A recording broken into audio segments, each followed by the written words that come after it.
하나님 감사합니다. 시간에도 주의 음성 듣기 원합니다. 주님 말씀하여 주시고 이 시간에 말씀 전하고 듣는 가운데 모든 해방을 어둠의 권세들 우리 안에 강팍함과 완악함과 하나님 대적한 높아진 모든 이론과 얽매임과 묶인 것들 예수님의 이름으로 파쇄되고 떠나갈지어다.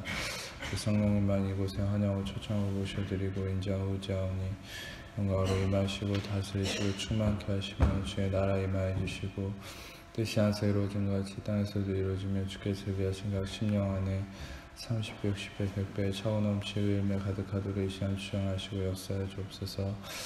빛과 구원 되시 예수님의 그 이름만 증거되어 계시되어 드러나시고 나타나시고 원하오니 예수님 홀로 영광 받으시고 찬양 받으시며 오직 예수님 그분만이 계시되고 드러나시고 나타나 주옵소서. 모든 영광과 존귀와 찬양 예수님께만 올려드리오니 예수님 홀로 영광 받으시고 찬양 받아 주옵소서. 감사와 찬양 예수님께만 올려드립니다. 감사합니다. 예수님만 높여드리며 찬양하며 의지하오니 주님 홀로 영광 받으시고 찬양 받으시옵소서. 감사합니다. 주님 영광 받으시옵소서. 감사합니다. 모든 영광 주님께 올려드리오며 우리를 사랑하신 예수님 이름으로 기도합니다. 아멘. 함께 출애굽기 12장 13절과 14절 말씀을 함께 보겠습니다. 출애굽기 12장 13절과 14절 말씀 함께 보겠습니다. 시작. 내가 애굽 땅을 칠 때 그 피가 너희가 사는 집에 있어서 너희를 위하여 표적이 될지라. 내가 피를 볼 때 너희를 넘어가리니 재앙이 너희에게 내려 멸하지 아니하리라. 너희는 이 날을 기념하여 여호와의 절기를 삼아 영원한 규례로 대대로 지킬지니라. 아멘. 애굽에서 이스라엘 백성들을 하나님이 출애굽시킨 사건은 우리가 예수 그리스도를 통해서 종되었던 죄의 종이었던 아담으로 이어진 죄의 종이었던 우리가 영원한 종이 아니라 이제는 하나님의 아들로 부름을 받은 그런 구원의 사건을 아주 대표적으로 표징하는 사건이죠. 그래서 우리는 다시 무서워하는 종의 영을 받지 않고 양자의 영을 받았으므로 우리가 하나님을 아바 아버지라 부르짖는다. 우리는 예수 그리스도를 통해서 더 이상 종이 아니라 하나님의 자녀가 된 것이죠. 이것과 동일하게 이집트에서 매여 있었던 종이었던 이스라엘 백성은 하나님께 아들로서 하나님의 자녀로서 부름받은 사건이 바로 출애굽 사건이라는 거예요. 그래서 이 출애굽은 단순한 이 바로의 어떤 이집트에서 노임을 받은 그 의미만을 얘기하는 게 아니라 하나님의 자녀로서의 이 관계를 회복한 사건이다라는 걸 볼 수 있죠.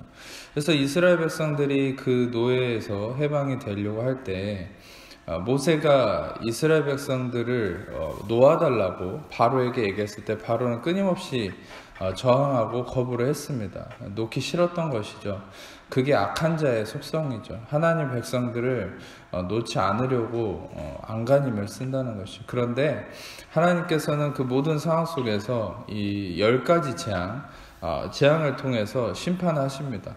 근데 이제 마지막 재앙이 뭐였냐면 그것이 오늘 나오는 이 장자를 죽이는 사건이죠. 모든 이집트 전역에 죽음의 사자가 돌면서 첫째 난, 이 처음 난 이 자녀는 다 죽는 것이죠. 그 당시에 이 장자라는 개념은 너무나 중요한 것입니다. 그래서 이 장자가 죽는다는 건 그냥 집안이 기우는 의미인 것이죠. 근데 장자를 죽이는 것이죠. 하나님께서 그토록 엄하게 심판을 하시는 것이고 특별히 이 장자의 죽음은 그냥 죽음 자체를 의미한다라고 볼 수 있습니다. 그래서 이 죽음의 심판을 마지막에 행할 때에 하나님의 이 죽음의 사자가 모든 이집트 전역을 도는데 하나님께서 이스라엘 백성에게만 특별한 한 가지의 지시를 내리죠. 그것은 뭐냐? 오늘 말씀을 읽은 것처럼 내가 애굽 땅을 칠 때에 그 피가 너희가 사는 집에 있어서 너에게 표적이 될 것이다. 그런데 그 피를 볼 때에 이 죽음의 사자가 너희를 넘어간다라고 얘기를 합니다. 다시 말하면 이 피가 있어야만 죽음의 사자가 이들을 죽음으로 저주하지 않는다는 것이죠.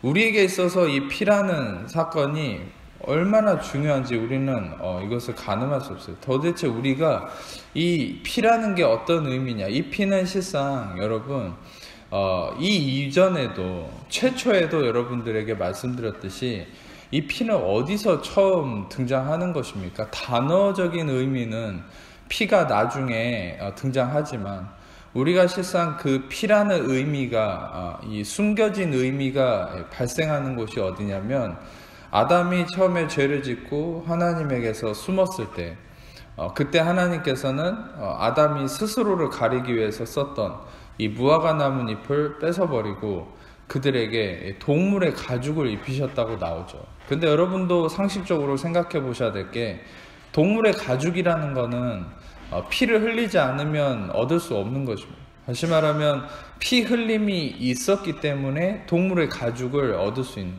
그러니까 하나님께서 죄지은 아담과 하와에게 동물의 가죽을 입히셨다. 이것은 뭡니까?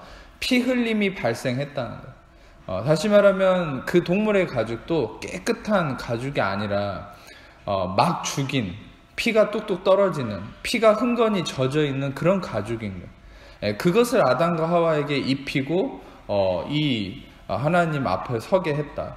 이것은 무엇입니까? 하나님의 거룩하심 앞에 살아있을 수 있는 존재는 아무도 없다는 거예요. 하나님의 엄격하심 앞에 살아있을 수 있는 존재는 아무도 없어요. 인간은 모두가 죄인으로 아담으로부터 떨어져서 하나님의 그 고귀하심 앞에 스스로의 어떠함으로 나아갈 수 있는 존재는 없는데, 하나님의 말씀은 명확하게 아담 때부터 한 가지 조건만이 하나님 앞에 우리가 설 수 있는 요건이 된다는 거예요. 그게 뭐냐면 피 흘림이 있는 것을 우리가 입어야 된다는 거예요. 그러니까 피 흘림을 의지할 때에만 하나님 앞에 설 수 있는데, 오늘 또 이 말씀을 보시면 하나님께서 죽음의 사자가 넘어가는 조건이 있습니다. 그게 바로 너희 집의 문설주에 이 피를 바르라고 합니다. 오늘은 자세히 오늘 읽은 본문에서는 나오지 않지만 실상 이 이후에 나오는 부분에 대해서는 자세하게 얘기를 하죠. 피를 어떻게 바르고, 그러니까 십자가 모양으로 이렇게 바르라고 하거든요. 그러니까 여러분들 중요한 건 이 피를 볼 때 죽음이 넘어간다. 피가 없으면 안 된다는 것이. 어떤 경건하게 예배를 드리고 있거나 거짓말을 하지 않거나 윤리 도덕적으로 완벽한 모습을 보일 때 그때 죽음의 사자가 넘어간다고 하지 않았습니다. 하나님 분명하게 말씀하신 건 여러분 피를 보면 내가 넘어가리라. 근데 여러분 재밌는 사실은 우리가 예상할 수 있는 것은 그 피를 집에 발라놓고도 그 밤에 서로 부부싸움을 하는 곳도 있을 수 있고 나쁜 짓을 하는 곳이 있을 수도 있어요. 분명히 집 문 밖에는 피를 발라놨는데 집 안에서는 온갖 인간적인 부족함과 허물이 나타나는 그런 인간적 삶이 나타날 수 있다는 거예요. 근데 중요한 건 하나님은 그걸 보지 않는다는 거예요. 무엇을 보신다 했습니까? 피를 보고 넘어가리라. 그래서 하나님의 이 죽음의 사자가 넘어가는 것은 분명하게 피 흘림만이 그 구원에 대한 완벽한 조건이 된다는 것이죠. 우리가 여기서 중요하게 포인트를 잡아야 될 것은, 여러분 우리는 하나님 앞에 어떠한 것을 가지고도 나아갈 수 없지만 하나님은 조건을 딱 한 가지 제시하셨어요. 그것은 바로 예수의 피가 이 피도 어린 양의 피거든요. 흠도 없고 점도 없는 어린 양의 피. 이 어린 양의 피는 바로 예수님의 피를 의미하는 것이죠. 너희에게 있어서 조건은 너희의 경건함과 죄를 하나도 짓지 않은 그런 모습을 내가 원하는 것이 아니다. 어차피 하나님은 인간이 육신에 의해서 허물이 있다는 거 알고 계세요. 그러면 우리는 궁극적으로 우리의 허물을 덮고 우리의 허물을 없이 할 수 있는 그 무언가의 우리의 표징을 하나님께 가지고 나아가만 하는데, 그 표징이 바로 하나님이 말씀하신 것처럼 어린 양의 피라는 것이죠. 우리가 한 가지 중요하게 이 부분에 대해서 표징을 삼아야 될 이야기가 여러분들에게 말씀드렸듯이 가인과 아벨의 이야기를 전해드렸습니다. 가인은 하나님께 나아갈 때 땅의 소산을 가지고 나아갔고, 아벨은 어린 양의 피를 가지고 나아갔습니다. 근데 여러분들 이 부분에 대해서 우리 한 가지 예상해 볼 수 있는 것은, 이 아벨의 이 어린 양의 피를 통한 제사와 가인의 땅의 소산을 가지고 나아간 제사는 하나님이 가인의 제사는 받지 않았죠. 아벨의 제사만 받았습니다. 근데 성경의 어떤 곳에도 아벨이 어떻게 살았는지, 가인이 어떻게 살았는지 그런 건 나오지 않아요. 오히려 여러분들 생각할 수 있어요. 전에도 얘기했듯이 아벨이 더 허물이 많았을 수도 있어요. 그리고 솔직히 말해서 가인이 장자이고 첫째 아들이기 때문에 또 그는 땅에 좋은 소산을 가지고 하나님께 나아갔다고 이 성경은 기록하고 있어요. 그것은 무슨 말입니까? 보기에 가장 화려하고 아름다웠다는 거예요. 여러분, 아무리 보기에 아름다워 보이는 예배라 할지라도 그 예배에 예수 그리스도의 보혈의 공로가 울려 퍼지지 않고 예수 그리스도의 이 보혈의 계시가 울려 퍼지지 않는다면 그 예배는 하나님께 받아들여질 수 없다는 것이에요. 어떤 면에서 우리가 예상해 볼 수 있는 바는 가인의 예배는 지금의 한국교회처럼 어떤 면에서는 잘 갖춰진 예배, 화려하고 좋은 옷을 입고, 여러분 예수님도 그런 얘기 했잖아요. 너희가 좋은 옷을 입고 좋은 것을 누리는 사람들을 보려고 하느냐? 그러나 세례 요한을 보라. 그러면서 예수님이 그걸 비판하셨잖아요. 여러분, 우리는 잘 짜여진 완벽하게 프로듀싱된 마치 콘서트를 하는 듯한 그런 예배를 하나님이 기뻐하시겠습니까? 그리고 하나도 틀림없이 어떤 면일까 이 콘티대로 잘 짜여진 그런 예배를 하나님 기뻐하시겠습니까? 하나도 죄를 일주일 동안 짓지 않고 완벽한 모습으로 경건하게 헌금하고 하나님 앞에 정자세하고 앉아있는 그런 모습을 하나님이 기뻐하시겠습니까? 거기에 만약에 예수 그리스도의 보혈의 계시와 은혜가 없다면, 그 피를 의지하는 마음이 없다면 가인의 제사와 다를 바 없는 거예요. 아무리 땅에 좋은 소산을 가지고 하나님께 나아가도 거기에 피가 없으면 하나님 받지 않습니다. 오히려 가인을 버렸다고 하시는데, 아니, 가인은 버림받았어요. 그런데 여러분, 중요한 건 아벨은 오직 어린 양의 피를 가지고 나갔어요.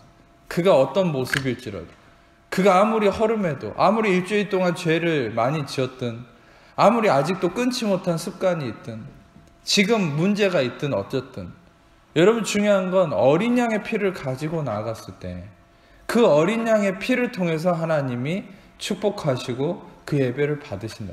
아멘. 여러분들이 예배에 나오는 것은, 여러분이 하나님께 나오는 것은 좋은 옷차림이 중요한 게 아닙니다. 죄를 안 짓는 게 중요한 게 아닙니다. 헌금을 꾸준히 잘하고 이게 중요한 게 아닙니다. 여러분 좀 부족해도 괜찮습니다. 여러분이 하나님 앞에 자격이 없어도 괜찮습니다. 왜입니까? 여러분이 아무리 노력해도 여러분의 어떠함으로는 자격이 될 수 없는 거예요. 그런데 우리가 아무리 부족해도 우리가 예수 그리스도의 보혈의 공로, 예수 그리스도의 피를 의지함으로 나아간다면 그게 최고의 자격이 되는 거예요. 마치 이런 것이죠. 하나님 앞에 나올 때 여러분들이 어떤 마음으로 기도하고 나아가야 되겠습니까? 예배당에 올 때든 여러분이 또 집에서도 마찬가지죠. 하나님께 나아갈 때마다 우리는 무엇을 의지해야 됩니까? 하나님, 저는 부족한 게 많지만 예수님의 피 흘림을, 그분의 의를 의지합니다. 예수님의 피 흘림의 공로를 의지하며 나아가오니 그분의 은혜 아래서 나를 축복하시고 인도해 주시고 다스려 주세요. 여러분, 이러한 것을 하나님 기뻐하신다는 것이죠. 여러분, 예수님의 피의 공로가 아니면 누구도 그 하나님 앞에, 진노 앞에 서 있을 수 있는 존재가 없어요.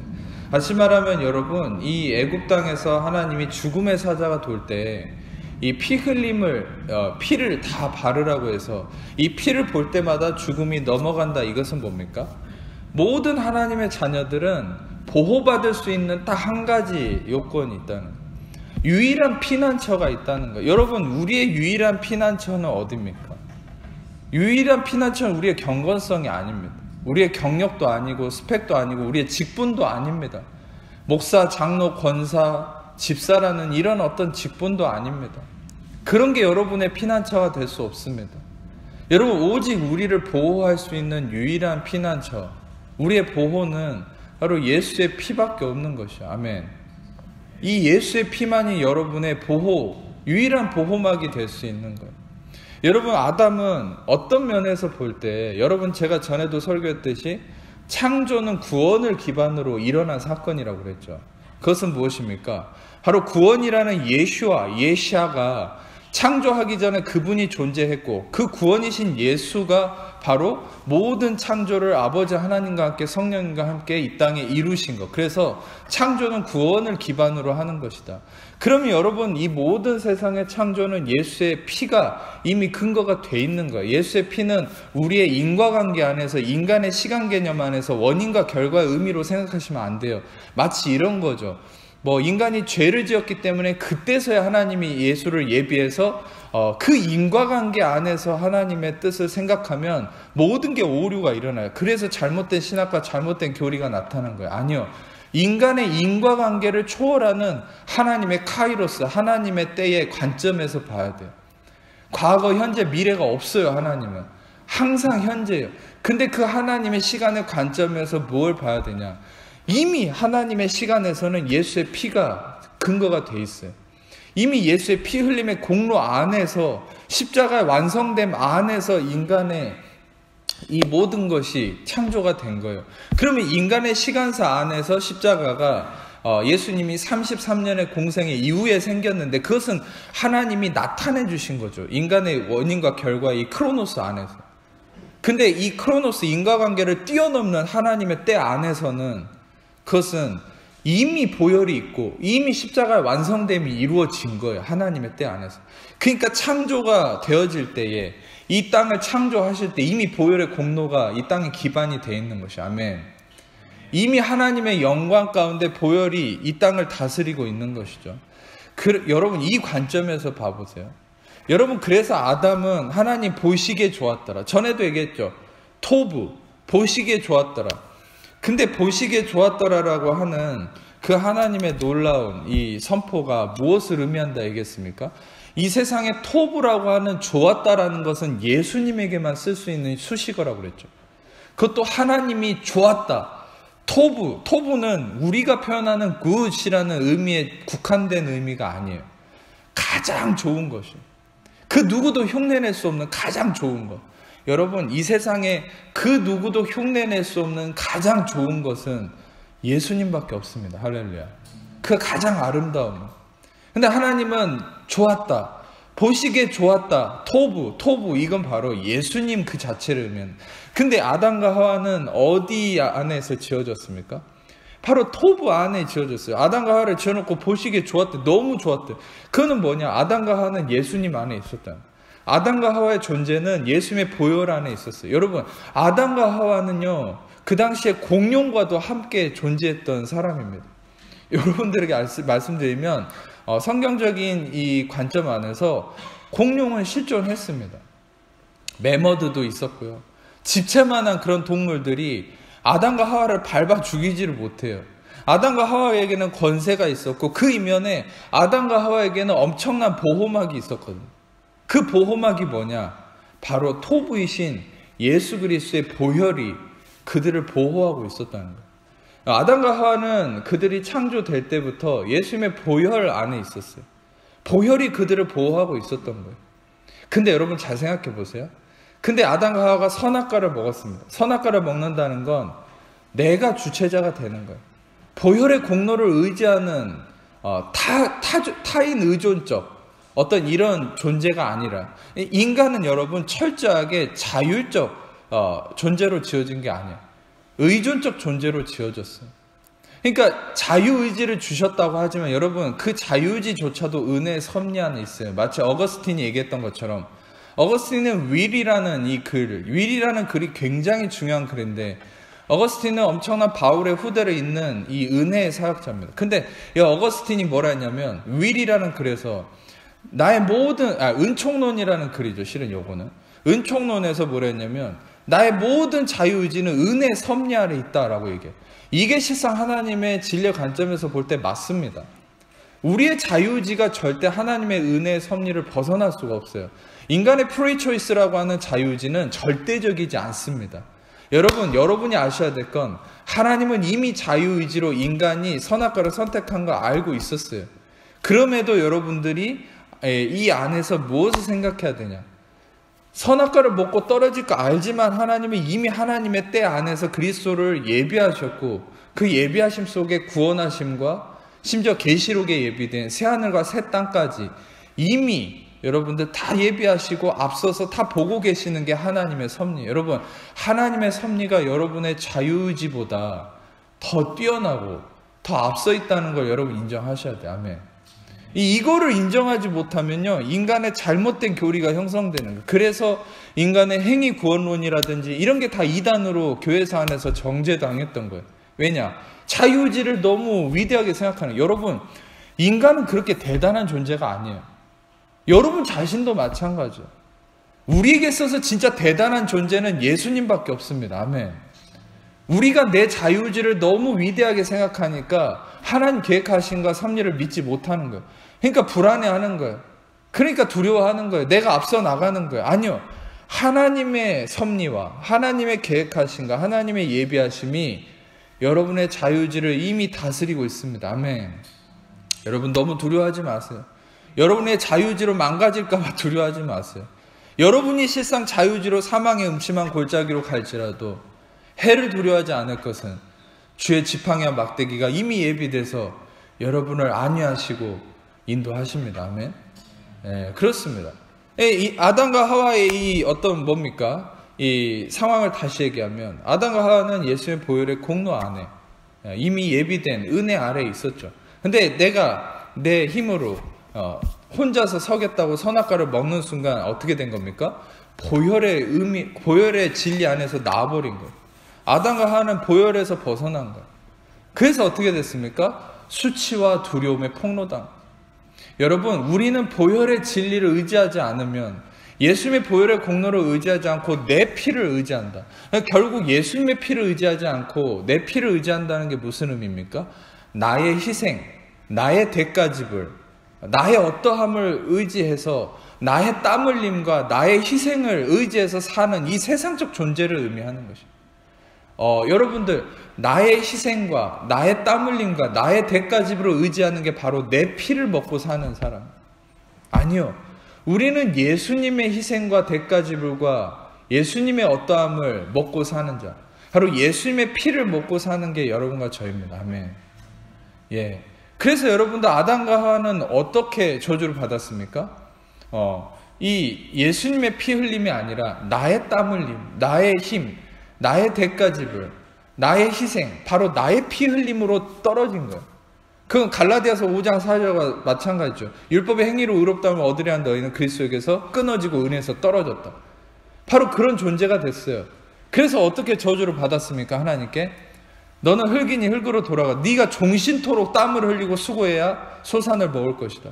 땅은 너로 말미암아 저주를 받았다. 여러분, 이게 뭐 때문입니까? 바로 인간을 유일하게 보호할 수 있는 예수의 피를 벗어났기 때문에.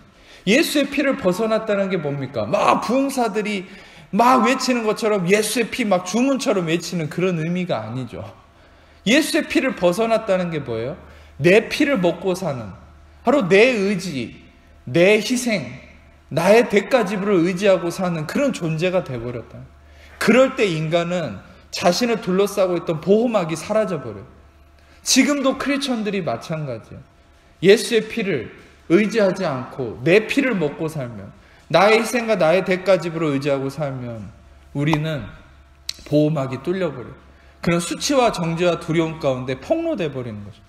여러분, 수치와 두려움 가운데 폭로되어 있던 아담과 하와에게 인간은 무화과 나뭇잎으로, 자기 의를 상징하는 무화과 나뭇잎으로 자기의 수치와 두려움을 가리려고 했지만 그들은 가려지지 않았어요. 그럴 때 하나님께서 다시금 예수의 피를 상징하는 동물의 가죽을 입히셔서 그들이 잠시 덮어지게 하신 것이죠. 중요한 건 여러분, 예수의 피만이 우리의 보호막이 되는 것이에요. 근데 이것을 벗어난 아담과 하와가 다시 저주에 빠졌다가 여러분 어떻게 됐습니까? 하나님이 다시 아브라함과 함께 은혜의 언약을 맺었죠. 그 믿음으로 말미암는 의, 아브라함에게 은혜의 언약을 맺었습니다. 하나님께서는 아브라함과 이삭과 야곱에게 다시금 은혜의 언약을 맺어서 그 은혜의 언약 가운데서 하나님이 구원하신 사건이 바로 출애굽 사건이에요. 근데 여러분 생각해 보세요. 이 출애굽 사건이 있고 나서 인간은 다시 어떤 실패에 빠지냐면, 출애굽기 19장 12절을 한번 같이 읽겠습니다. 출애굽기 19장 12절 시작.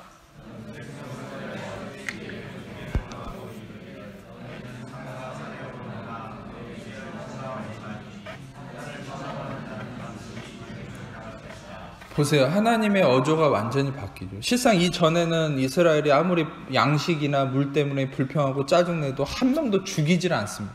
그리고 심지어 아까도 방금 출애굽기 12장을 읽었을 때 이스라엘 백성들이 아무리 허물이 있고 부족함이 있어도 심지어는 이스라엘 백성들은 모세에게, 이 이스라엘 백성들을 구원하러 온 모세에게도 불평을 했죠. 우리를 너무 네가 힘들게 한다.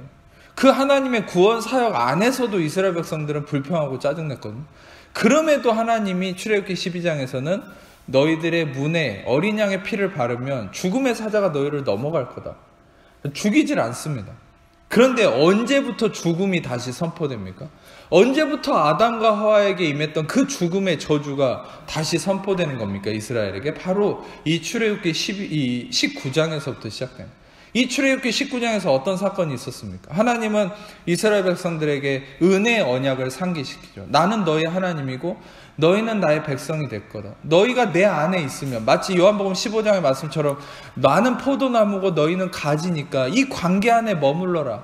나의 은혜를 의지해라. 내 품 안에만 있어라. 나의 보혈을 의지해라. 그러면 살 것이다. 안전할 것이다. 이렇게 얘기했는데 이스라엘 백성들은 저희가 읽지는 않았지만 출애굽기 19장 8절에 뭐라고 얘기하냐면 여호와께서 명령하신 대로 우리가 다 행하겠습니다. 콜 아쉐르 디베르 아도나이 나아세. 이거는 아주 중요한 원문적 의미가 있어요. 하지만 이스라엘 백성들은 뭐라고 히브리어로 얘기했냐면 하나님이 은혜 언약을 얘기했지만 우리는 시키는 걸 하나님께 해 보이겠습니다. 마치 마치 인류가 바벨탑을 쌓아서 하나님에게 이르려고 했던 그 인간의 완악한 교만함처럼 이스라엘은 다시 하나님의 은혜를 의지하는 자리가 아니라 자신의 행함, 자신의 대가집을, 자신의 피를 먹고 마시는 그 저주에 빠지는 순간인 것이죠. 하나님이 시키면 다 하겠습니다. 해 보이겠습니다. 놀랍게도 이 히브리서 출애굽기 19장 8절 이후에부터 하나님이 방금 읽은 12절에 너희는 죽임을 당할 거다. 이렇게 경계를 선언해버립니다. 여기서부터 바로 무트라는 이 반드시 죽는다라는 의미가 다시 표현되고 있어요. 이 반드시 죽는다는 것은 어디서 처음에 나타났습니까? 전에 설교했듯이 선악과를 먹었을 때 너는 반드시 죽을 거야. 그래서 선악과를 먹고 이제 완전히 죽어버렸어요, 인간이. 근데 은혜의 언약 안에서 인간은 다시 구원을 입었는데 다시 신의 산 앞에서 다시 죽는 거예요. 왜입니까? 아담과 하와처럼 다시 내 피를 먹는 존재가 돼버린 거예요. 내 대가집을, 내 희생, 나의 어떠함을 의지하는 그런 존재로 떨어져 버린 것이죠. 계속 얘기하지만 갈라디아서 5장 4절이 반복되는 거예요.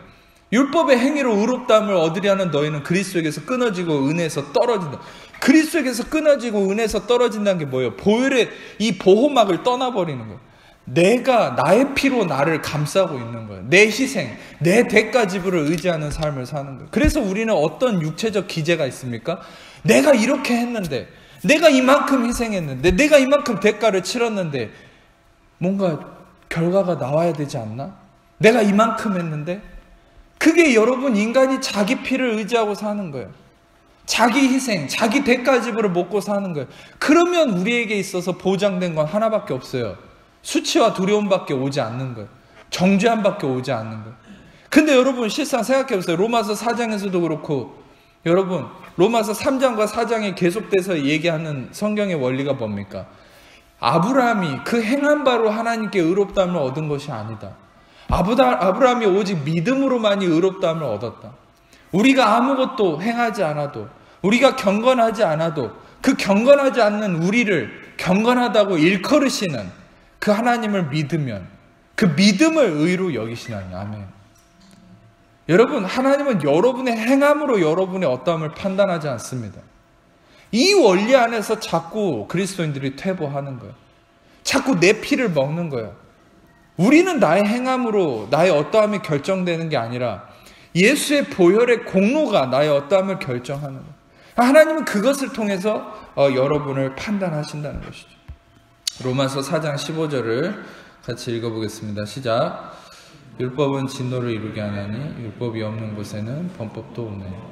여러분, 이 율법이라는 게 뭡니까? 이 율법은 왜 진노를 이루게 한다고 얘기합니까? 율법은 인간의 이 적나라함을 표출시켜버리는 작용 기제입니다. 촉매제 같은 겁니다. 율법 그 자체가 잘못된 건 아무것도 없어요. 율법 앞에 여러분 생각해보세요. 거울을 봤을 때 여러분의 얼굴에 난 그 뾰루지는 여러분 잘못한 게 없죠. 여러분, 그러니까 그 거울이 잘못한 게 없죠. 얼굴에 난 그 뾰루지가 잘못이지 거울은 잘못한 게 없어요. 거울이 하는 건 뭡니까? 여러분의 얼굴에 난 그 잡티나 그 적나라한 것들을 그대로 보여줄 뿐이에요. 여러분, 중요한 것은 이 율법은 거울과 같은 거라고 성경에서 얘기하고 있어요. 율법은요, 여러분의 허물을 있는 그대로 폭로시키는 거예요. 율법은 절대 잘못하지 않았어요.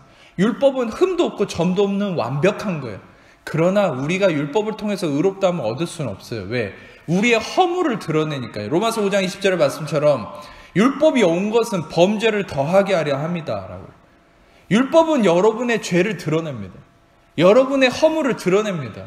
여러분의 추악함을 드러냅니다. 율법이 여러분들을 폭로시키는 게 뭔지 아세요? 바로 이 모습을 폭로시키는 거예요. 나의 대가집을, 나의 희생, 나의 피 흘림을 의지하는 나의 추잡한 모습을 율법은 드러내는 거예요. 그러면 여러분 어떻게 됩니까? 그 율법 앞에서 나의 그 추잡함이 드러나면 진노가 임하는 거죠.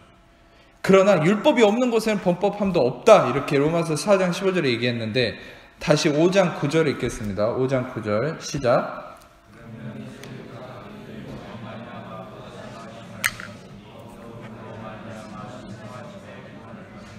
예, 그 피로 말미암아 의롭다 하심을 받았으니 그로 말미암아 그 피로 말미암아 의롭다 하심을 받은 것 안에서 우리는 진노하심에서 구원을 받는다. 그러니까 율법은 여러분들을 진노에 이르게 하지만 바로 예수의 피는 이제는 나의 대가지불, 나의 희생이 아니라 예수님의 대가지불과 예수님의 희생을 의지하는 자는 진노하심이 아닌 의롭다 하심을 통한 온전한 구원의 역사가 이루어진다는 거. 아멘. 이제는 그런 사람에게는 나의 희생과 나의 대가지불이 아닌 예수님의 희생과 예수님의 대가지불과 예수님의 순종하심을 믿고 의지하는 자. 그래서 여러분, 이것은 어떻게 우리에게 적용할 수 있습니까? 아, 나는 순종하지 못했어. 나는 또 죄 지었어. 나는 희생하지 못했어. 이런 것에 자괴감을 느끼고 무너져 있는 것이 아니라 바로 예수님의 대가지불, 예수님의 희생, 예수님의 순종이 나의 순종, 나의 희생, 나의 것으로 인정하게 하시는 것이 바로 하나님의 뜻이거든요. 그러니까 우리는 내가 아무리 의롭지 못해도, 내 행위가 의롭지 못했어도 예수님이 순종하셨고 예수님이 희생하셨고 예수님이 피 흘리셨기 때문에 그분으로 말미암아 내가 의롭게 되었다는 이 진리를 믿으면 그 믿음이 여러분을 의롭다라고 인정한다는 거. 아멘. 바로 이 원리가 고린도후서 5장 21절의 말씀이죠. 하나님이 죄를 알지도 못하신 일을 죄로 삼으신 것은 우리로 하여금 그 안에서 하나님의 의가 되게 하려 하십니다. 이것은 무슨 의미라고 얘기했습니까? 우리는 한 번도 의를 행하지도 않았지만 예수님의 의를 그냥 받아들인 것이고, 예수님은 한 번도 죄를 행하지도 않고 죄가 없으며 죄를 알지도 못하신 분인데 하나님이 우리의 죄를 그분에게 그냥 집어넣은 거예요. 그래서 죄인이 됐어요. 반대로 우리도 마찬가지. 우리도 의를 행하지도 않았고 의를 알지도 못하며 의도 없어요. 근데 예수님의 의를 우리에게 그냥 전가시킨 거예요. 집어넣었어요. 그렇기 때문에 여러분이 의인이 된 거예요. 할렐루야. 여러분이 의로운 행위를 했다고 의인이라고 얘기한다면 여러분들, 우리는 예수님을 부인하는 거예요. 그거는 갈라디아서 2장 21절의 말씀처럼 만일 의롭게 되는 것이 율법으로 말미암았으면 그리스도께서 헛되이 죽으셨느니라. 여러분, 왜 바울이 이런 얘기를 했겠습니까? 인간들은 계속 이 진리를 받아들이지 않고 내 행위를 통해서 나를 의롭다라고 정의해버리는 거예요. 내가 희생해야 되고 내가 대가를 치러야 되고 이걸 통해서 나의 의를 증명하는 삶을 촉구하는 거예요. 이게 바로 우리를 저주에 인도하는 잘못된 복음, 잘못된 교리, 잘못된 세상의 소리와 잘못된 신학이라는 거예요. 그게 뭡니까? 예수의 피를 부인하는 거예요. 여러분, 우리는 다시금 이 고린도후서 5장 21절을 꼭 기억하세요. 예수님은 한 번도 죄를 짓지도 않고 죄가 없으며 죄를 알지도 못하시지만 우리의 죄를 예수님에게 하나님이 전가시키고 집어 넣어버렸기 때문에 그분이 죄인이 된 것처럼, 우리는 의를 알지도 못하고 의가 없으면 의를 행하지도 않았지만 예수님의 그러함으로 말미암아 예수님의 의가 우리에게 조건 없이 집어 넣어졌기 때문에 우리는 의인이 된 것이 아멘. 그 의인됨은 여러분의 어떠함에 달린 것이 아니에요.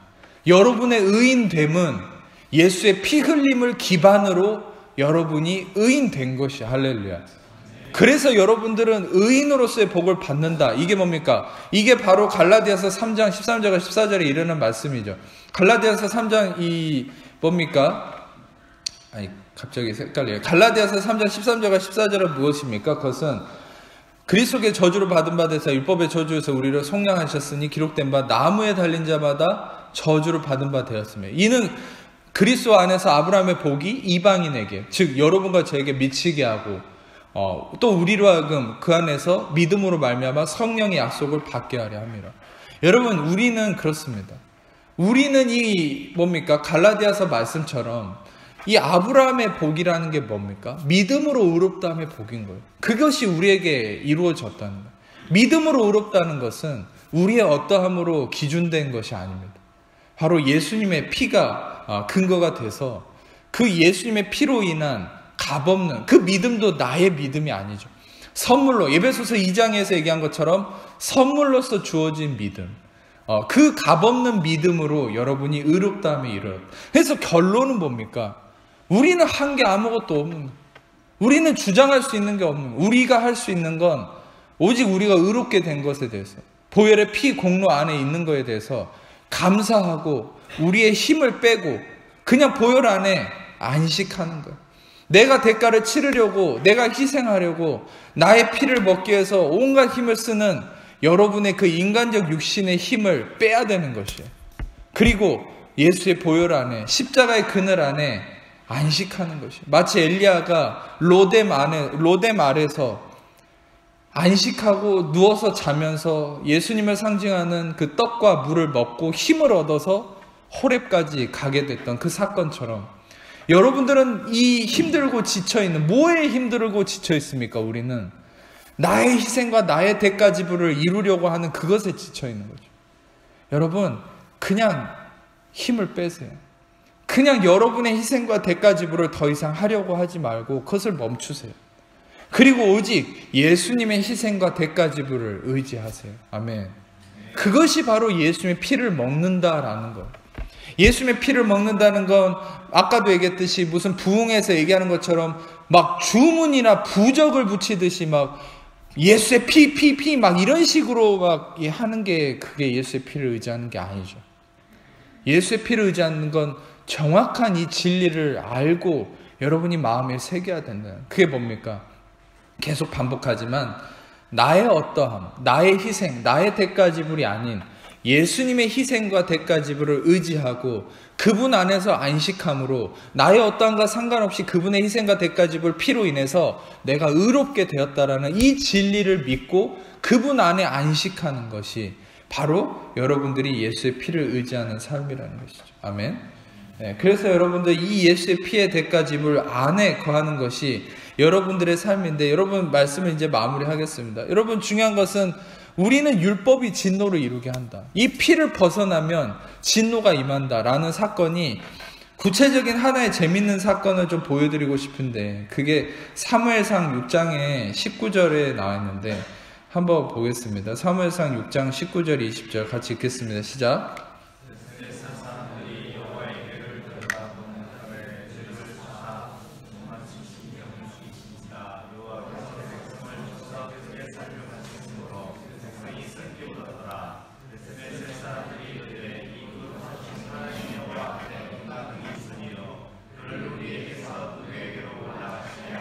이 무슨 사건입니까? 벳세메스라는 이 지역의 사람들이 여호와의 궤를 들여다봤다. 그런데 5만 명이 죽었다. 5만 70명이 죽었다. 이게 엄청난 사건이죠.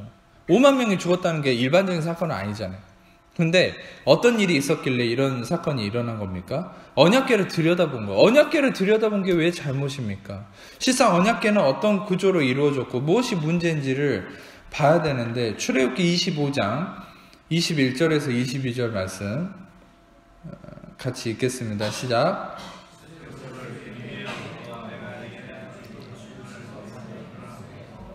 여기서 내가 더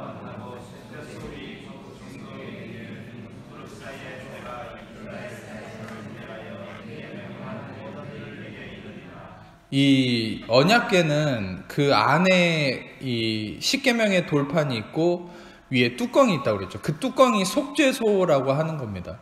카포레트. 이 속죄소가 덮어져 있어요. 근데 재밌는 건 속죄소를 이 뚜껑을 치내면은 어디가 나타납니까? 딱 보입니까? 십계명의 돌판이 보이는 거예요. 그러니까 아까 로마서 4장 15절에 얘기한 것처럼 율법은 진노로 이루게 하나니 여러분 진노 앞에서 살아있을 인간은 없는 거예요. 근데 베세메스 사람들은 이 십계명의 뚜껑을 뭡니까? 언약궤 뚜껑을 치워버리고 이 돌판을 본 거예요. 그러니까 순간 이 돌판을 보는 순간 어떻게 됩니까? 하나님의 존재 앞에서 자신의 죄가 폭로되니까 저주받고 죽는 거예요. 그냥 진노 안에서. 여러분 아주 무시무시한 것이죠. 여러분 그런데 하나님의 자비와 긍휼은 여기에 나타나 있어요. 뭡니까? 이 모든 인류가 십계명의 이 돌판 앞에서는 다 저주 아래 죽을 수밖에 없어요. 우리를 죽게 하는 돌에 새긴 율법의 조문이라고 그랬죠. 그러니까 우리를 죽이는 거예요. 실은 이 십계명의 돌판. 근데 이거를 언약궤 안에 집어 넣어버리고 뚜껑을 덮어버렸어요. 그리고 뚜껑을 덮고 그 위에 그룹, 체루빔이라고 하는 이 그룹, 이 천사를 두고 하나님은 그 뚜껑에 어린 양의 피를 뿌립니다. 이어 예수의 피를 상징하는 거죠. 그래서 하나님이 어디에 임재하십니까? 예수의 피에 임재하세요. 하나님은 그 안에 있는 십계명을 보지 않아요.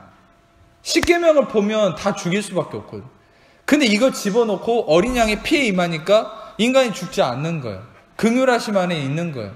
근데 베세메스 사람들은 이걸 치워버리고 이 돌판을 보는 순간 다 죽어버립니다. 여러분 지금도 마찬가지입니다. 어떤 면에서는 설교자들이나 어떤 신학자들이나 어떤 누군가 메시지를 전하는 사람이 이 성도들한테 이 뚜껑을 설명하고 이 속죄소인 이 어린 양의 피인 예수 그리스도의 보혈의 공로를 설명하고 얘기를 해야 되는데 이 뚜껑을 치워버리고 돌판을 끄집어내서 야 봐라 그러면 어떻게 됩니까? 이 설교를 듣는 이 메시지를 듣는 성도들은 다 죽어버립니다. 이 율법의 앞에 진노 앞에 살아있을 존재가 없는 그들의 모든 삶이 다 죽어버립니다. 그들은 은혜에서 떨어지고 그리스도에서 끊어진 존재가 되어버립니다. 그래서 여러분 우리는 그걸 알아야 돼요. 하나님이 그 언약궤 뚜껑을 영원히 덮어버렸다는 걸 알아야 돼요. 할렐루야. 영원히 뚜껑을 덮어버리고 하나님은 그 언약궤 위에 그 속죄소 위에 임하신다. 이 속죄소라는 이름에 아주 놀라운 진리가 있다고 그랬죠. 속죄소라는 이름은 카포레트는 어디서 나온 말이냐면 이 카파르라는 말인데 이거는 속죄하다, 이 덮다, 속량하다라는 의미예요. 그러니까 이 카포레트는 이 속죄소라는 뚜껑은 속량과 속죄함이다라는 의미인데 여러분 재밌는 걸 하나 알려드릴게요. 히브리어 성경을 헬라어로 번역한 걸 세터진이라고 합니다. 이 히브리어 성경을 헬라어로 번역한 이 헬라어 성경을 보면 그 카포레트, 속죄소를 뭐라고 하냐면 힐라스테리온이라고 그래요. 힐라스테리온이라는 헬라어는 뭘 얘기하냐? 그 화목제물을 의미합니다. 화목제물을 힐라스테리온이라고 얘기해요. 근데 여러분 그 화목제물은 어디서 언급하고 있냐면 로마서 3장 25절입니다. 같이 읽겠습니다. 시작.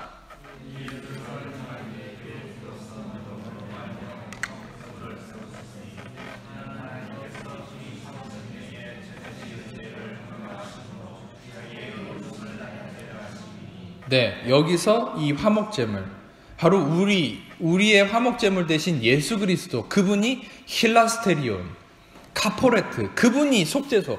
바로 여러분 이 언약궤를 덮고 있는 이 뚜껑이 뭡니까? 바로 예수 그리스도. 이 예수 그리스도가 무슨 일을 하시는 겁니까? 하나님의 진노를 막고 여러분들로 하여금 모든 죄와 모든 어둠 앞에서 여러분들이 폭로되는 것을 덮어주시면서 여러분들을 하나님의 긍휼과 하나님의 선하심으로 인도하는 것이 이 카포레트 힐라스테리온, 이 속죄소이신 예수 그리스도가 하시는 일이나. 할렐루야. 여러분 그래서 우리는 다시금 얘기하지만 우리의 희생과 우리의 대가지불이 아닌 예수 그리스도의 희생과 대가지불을 의지함으로 그분을 의지하는 그 피의 공로 안에 있을 때에 여러분들은 어떤 하나님의 진노하심이나 어떤 심판도 있지 않고 오직 하나님의 긍휼하심을 따라 때를 따라 돕는 은혜를 얻는 하나님의 자비와 긍휼하심 안에 거하는 게 여러분의 존재. 여러분의 존재는 실존적 존재는 어떤 자입니까? 히브리서 8장 12절에 얘기한 것처럼 내가 너의 불의를 긍휼히 여기고 너의 죄를 다시는 기억치 않겠다. 할렐루야. 여러분의 어떠함을 여러분의 근거를 두지 않고 예수의 보혈을 근거로 두시기를 축복합니다. 말씀을 마칩니다. 여러분, 오늘 말씀처럼 하나님께서 이렇게 당부하시죠. 그 피가 너희가 사는 집에 있어서 너희를 위해 표적이 될 것이다. 이 피는 여러분의 표적이 된다는 거예요. 여기서 얘기하는 표적이라는 히브리어 오트라는 이 말은 어디서 쓰여진 말이냐면 라합이 여리고에 사는 라합이 여리고가 무너지기 전에 이스라엘의 정탐꾼을 보내잖아요. 라합이 정탐꾼을 도와줍니다. 그래서 정탐꾼들이 여리고의 사정을 다 알고 이제 가려고 하는데 라합이 이렇게 얘기해요. 여호수아 2장 12절 이 말씀 보면 여리고가 무너졌을 때 나를 기억해달라. 나를 살려달라. 그래서 그 살려주겠다는 증표를 달라 할 때 이게 바로 여기서 쓰여진 오트라는 표징입니다. 이 히브리어. 근데 그 표징이라는 말을 어디서 우리가 이제 이 라합의 이야기에서 어디서 등장하냐면 그 정탐꾼들에게 이 여리고가 무너졌을 때 너희가 우리 가정을 살려달라. 이스라엘 백성들로 하여금 우리를 죽이지 말아달라. 그래서 그것에 대한 약속의 증표를 하나 달라 할 때 이게 표징인데 그 증표가 뭐냐면 이 정탐꾼들이 무슨 얘기를 해줍니까? 라합에게 너희가 창문에 붉은 줄을 내다르라는 거예요. 그러면 우리가 그 붉은 줄을 보고 너희를 살려주겠다는 거예요. 바로 여러분 그 붉은 줄이라는 게 무엇을 의미합니까? 예수 그리스도의 보혈을 의미하는 거예요.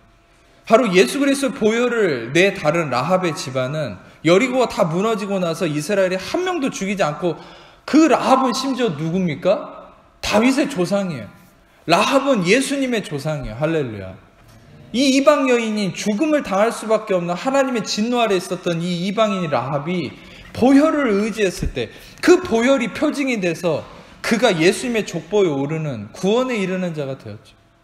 여러분, 우리는 더 이상 나의 희생과 나의 대가지불이 아닌 예수님의 희생과 대가지불을 의지하는 은혜 복음 안에 있는 그런 존재가 여러분과 저이고 그것을 여러분의 표징으로 삼을 때 여러분은 영원히 하나님의 은혜와 긍휼 안에 아브라함의 복을 누리는 하나님의 자녀가 되었음을 믿고 그 믿음 안에서 사시는 여러분 되시기를 축복합니다. 기도하겠습니다. 하나님, 이 시간에 귀한 말씀을 통해서 우리는 우리의 희생과 대가지불을 통한 이 피가 아닌 우리의 피가 아닌 예수님의 희생과 대가지불과 완성하심을 의지하는 이 예수님의 피를 의지하는 자가 되기로 결정하며 또 그것을 믿고 받아들이고 나아가오니 이 시간에 예수의 피로 우리를 덮으시고 다시금 우리 예수의 피만을 의지하는 우리 모두 안에 하나님의 넘치는 긍휼과 사랑과 자비하심과 성령의 기름 부으심으로 함께하여 주옵소서. 감사드리며